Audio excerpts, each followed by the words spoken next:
देश प्रदेश में कांग्रेस कार्यकर्ताओं और प्रवक्ताओं के अकाउंट सीज करने को लेकर आज पूरे देश में और प्रदेश में जिले वाइज कांग्रेस के कार्यकर्ताओं ने आयकर विभाग के सामने रोष प्रदर्शन किया और रोष प्रदर्शन करके क्या कुछ उन्होंने अपनी मांगे रखी, क्या कुछ बोला, आइए सुनिए। जिस तरीके से आज कांग्रेस के खाते फ्रीज किए गए, एक लोकतंत्र की हत्या करने का काम आज भाजपा सरकार ने किया, उसी के विरोध में आज यहाँ पर एक प्रदर्शन का काम किया गया।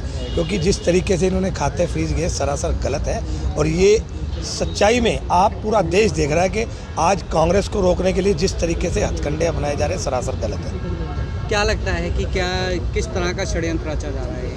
ये कांग्रेस को रोकने के लिए कि कांग्रेस की लोकप्रियता जिस तरीके से राहुल गांधी की आज यात्रा निकल रही है उससे घबरा कर आज इसी वजह से इन्होंने एक दिखाने की कोशिश करी है कि भाई हम कितने बड़े तानाशाह हैं। आज जिस तरीके से तानाशाह रवैया अपनाकर इन्होंने खाते फ्रीज करके दिखा दिया कि कांग्रेस से घबराई हुई आज भाजपा सरकार है। लेकिन मैं इनको बताना चाहता हूं कि कांग्रेस का हर सिपाही, हर कार्यकर्ता मजबूत है, कांग्रेस पार्टी के साथ खड़ा। आप कितना भी जुल्म कर लो, कांग्रेस के कार्यकर्ता डरने वाले नहीं। इसमें मुख्य तौर पर इसमें जो खाते सीज किए हैं, इसके बारे में विरोध किया है। सारी पार्टी के सीनियर साथी साथ हैं और इसमें मुकाबला करेंगे पार्टी, और जो भी आदेश हाईकमान का होगा हुड्डा साहब का, उसी आधार पर सारी रणनीति आगे के लिए की जाएगी। और इसमें हम सब एकजुट हैं और आगे भी ये बहुत सख्ती के साथ पार्टी एकजुट होकर, पूरा संगठन एकजुट होकर और आगे बहुत ही एक रणनीति के तहत इसमें जो है पूरी तरह से पार्टी काम करेगी।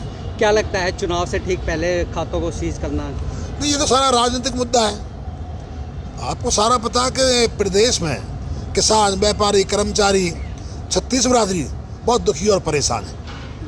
उनका ध्यान भटकाने के लिए इस सरकार ने इस तरह का ये घटिया हथकंडा पेश किया है। जो लग रहा है कि एक बात ये भी आ रही है कि कांग्रेस को चुनाव प्रचार पर खर्च करने से रोकने के लिए किया जा रहा है।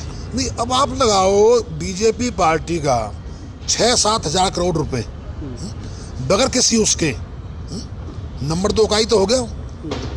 और जहाँ ये आम सभी पार्टी हैं, उनमें सभी पार्टी को इस तरह से ये सबका अधिकार बनता है कि चुनाव में तो खर्च होता ही है और उसका सारा रिकॉर्ड भी देना चाहिए। इसलिए बौखलाहट में है बीजेपी सरकार और कांग्रेस पार्टी की सारी सीट आएंगी और आदरणीय हुड्डा साहब के नेतृत्व में पार्टी और मजबूत होगी। अगला कदम क्या रहेगा?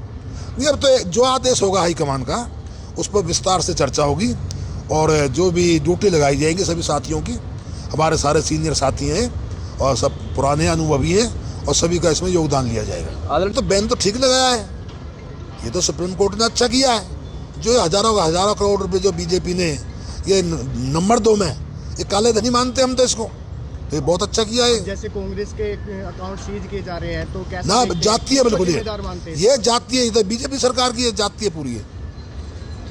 संगठन बहुत मजबूत होगा जी, आप देखना 10-15 दिन के अंदर संगठन बहुत मजबूत हो जाएगा। तौर पर आज पूरा देश जानता है कि जिस प्रकार से इस तानाशाही मोदी सरकार ने चुनाव की आचार संहिता लगने से केवल 1 हफ्ता 10 दिन पहले कांग्रेस पार्टी के, यूथ कांग्रेस के, NSUI के और हमारे जितने भी फ्रंटल ऑर्गेनाइजेशन है सभी के खातों पर तालाबंदी की गई, उनको सीज किया गया।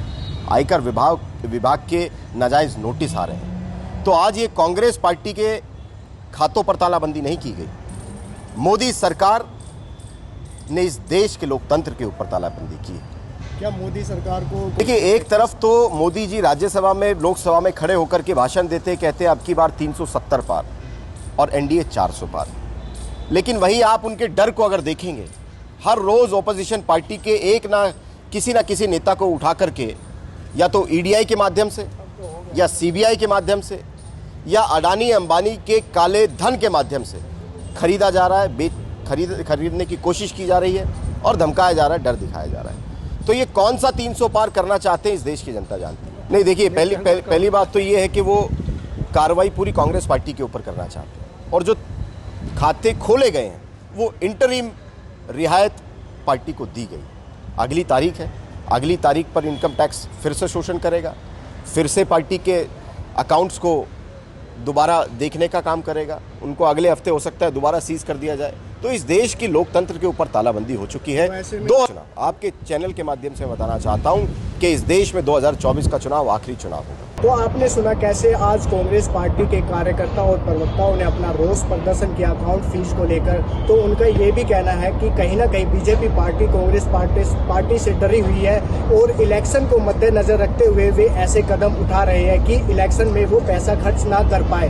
तो इसी चीज़ को लेकर उन्होंने उनके बीजेपी सरकार ने कांग्रेस पार्टी के अकाउंट फ्रीज किए हैं। तो उनका एक तरफ ये भी कहना है कि कुछ अकाउंट को खोल दिया गया है, पर जितने भी कार्यकर्ता और प्रवक्ता है कांग्रेस पार्टी के, उनके अकाउंट अभी खोले नहीं गए हैं। इस चीज़ को लेकर ऊपर लेवल पर बात की जाएगी और जो बड़े नेता हैं उनसे विचार विमर्श करके क्या कुछ निर्णय निकलता है उस चीज़ पे बात की जाएगी। दैनिक सवेरा के लिए गुड़गांव से अनुज पांचाल की रिपोर्ट।